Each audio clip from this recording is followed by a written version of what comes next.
Miss হবে না আপনার পছন্দের টিভি শো। দেখুন জি5 অ্যাপে একদম ফ্রি। আমরা একটা ফাঁদ পাতব যে আমাদের দেওয়া মাথার চুল হারিয়ে গিয়েছে, আমাদের নতুন করে স্যাম্পল দিতে হবে, আর এটা জোরে জোরে বলবে, বুঝলি? দেখুন এখানে কিছু নোটিস করতে পারেন কিনা। আমাদের এই প্যাথ ল্যাবে কিন্তু অনেক লোকজন কাজ করে, সবার আই কার্ড আছে, আর তাছাড়া আমাদের ভেতরকার লোকজন কিন্তু খুবই ট্রাস্টেড। তা সত্ত্বেও স্যাম্পল তো পাল্টে গেছিল ডক্টর। আজকে যে স্যাম্পলটা টেস্ট হয়েছিল সেটার রং যদি লাল না হতো তাহলে তো আমরা একটা বড় মিথ্যাকে সত্যি বলে মানতাম। আমাদের সম্পর্কটাই নষ্ট হয়ে যাচ্ছিল একটু হলে। হ্যাঁ সে তো নিশ্চয়ই। আর আমি ঠিক বুঝতে পারছি না আমাদের মধ্যে কে এমন কাজ করতে পারে। আমি সেই জন্যই আপনাদের বারে বারে বলছি, একবার দেখুন না অস্বাভাবিক কিছু নজরে পড়ে কিনা।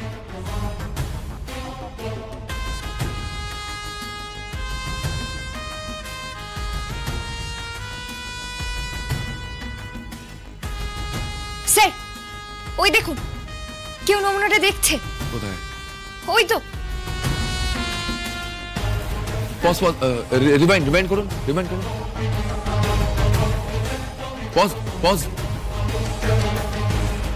প্লে করুন।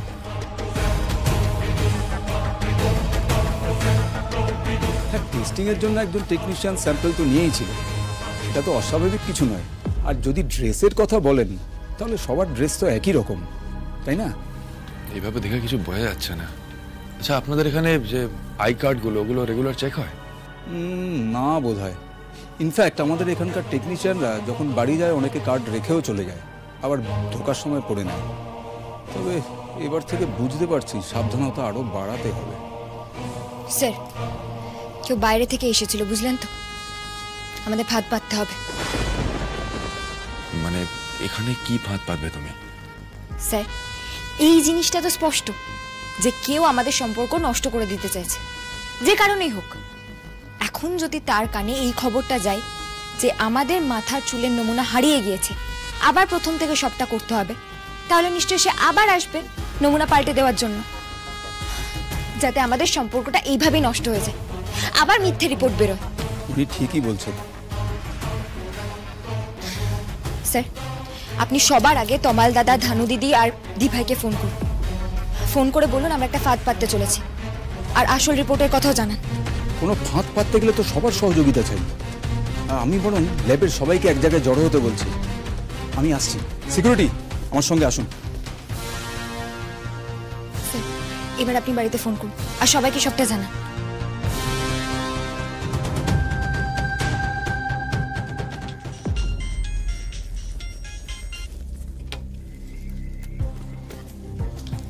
হ্যালো জানো আমি দা ভাই।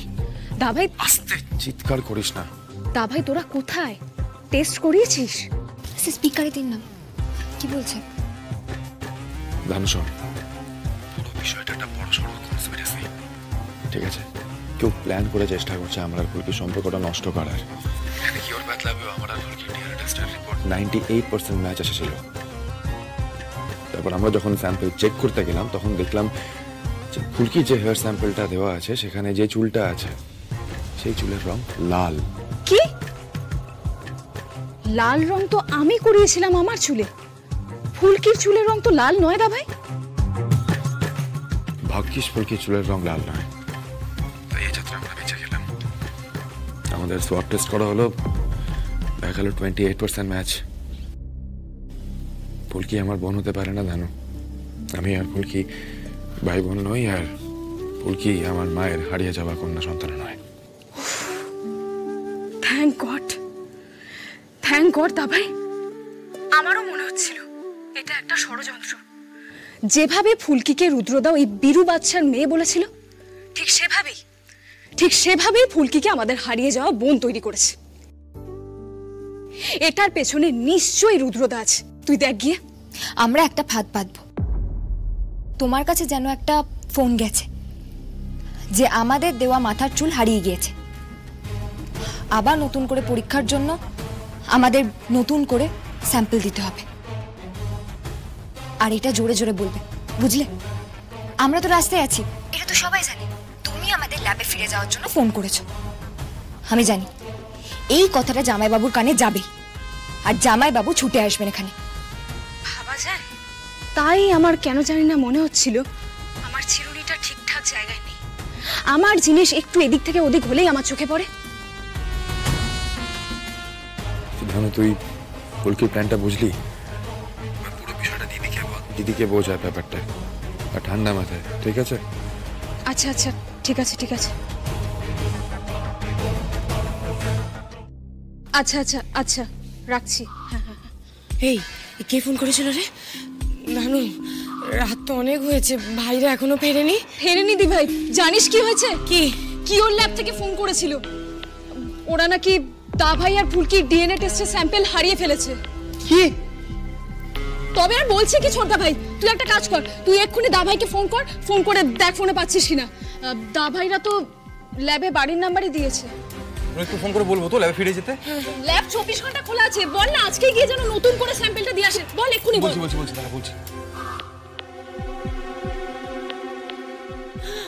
আমার না সত্যি সত্যি কিচ্ছু ভালো লাগছে না রে দানু। এসব কি কাণ্ড হচ্ছে বলতো? এত টেনশন না আমি নিতে পারছি না। দেখ না, অতি কষ্টে মেজো কাকিকে ঘুম পাড়ানো হয়েছে। রিং হচ্ছে। হ্যালো রোহিত, শোন, কিওর ল্যাব থেকে ফোন করেছিল, তোরা এক্ষুনি কিওর ল্যাবে ফিরে যা, ঠিক আছে? ওখানে ওই ডিএনএ টেস্টের স্যাম্পল হারিয়ে ফেলেছে ওরা, তাড়াতাড়ি যা। হ্যাঁ শোন না তোমার, আমি ভাবছি একবার চলেই যাই ওখানে। হ্যাঁ, ওটাই ঠিক হবে। এই দানু, বলছি ফুলকি আর রোহিতের এই অবস্থাটার কথা না আমি জাস্ট ভাবতেও পারছি না রে। একজন আর কাউকে ওদের পাশে গিয়ে দাঁড়ানোটা তো উচিত এই অবস্থায়, তাই না? এক কাজ করি, মেজো কাকিকে একবার দেখে আমি বরং বেরিয়ে যাই। তুই আমার সঙ্গে আয় তো, আয় আয়। সত্যিটা পরে বলবো সবাইকে। কে জানে ঈশিতাদি আদৌ এসবের মধ্যে আছে কিনা, তবে দেখলামও তো না আশেপাশে।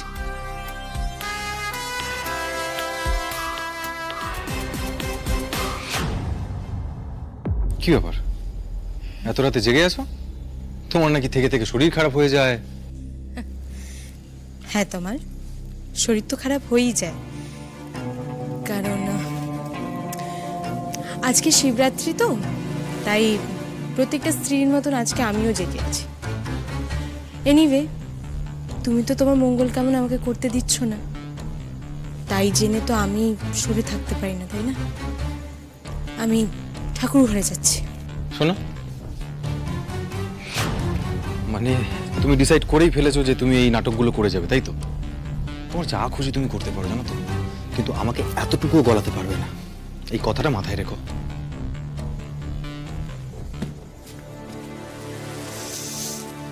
আমার এখন টপমোস্ট প্রায়োরিটি হচ্ছে এই বাড়িতে থাকা আর তোমাদের সবার উপর নজর রাখা।